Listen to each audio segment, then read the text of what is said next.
Үшінші матрица ол батырлар жолы деп аталады. Ол күрес жолы. Ол адамның кедергілерді жеңу қабілетіне жауап береді. Әрбір адам өз қадамын нық басып, мақсатына жету үшін, өмір үшін күрес жолы. Егер де бала кесарево арқылы дүниеге келетін болса, мұндай балдар өмірде күресе алмайды. Ол әр уақытта өзіне көмекші адамды іздейді. Балалар бұл матрицада ұрыстарда, конфликттерде, қақтығыстарда дамиды.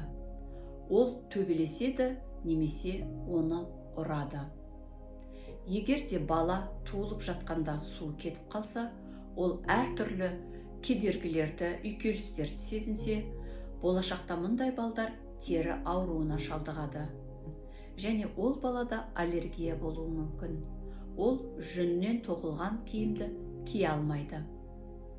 Ал егер де бала кіндік бауына оралып қалған болса, мұндай балалар гольфи немесе шарф кие алмайды. Жүйкелері жұғарғанда олар ауа жетпей қиналады. Егер босанып жатқанда әйелдің жатыры жыртылатын болса, мұндай балалар өз күшінен қорқатын болады. Мұндай балалар, егер мен күшімді пайдалансам, мен зиян келтіруім мүмкін, немесе қиындық алып келуім мүмкін деген программа қалыптасады.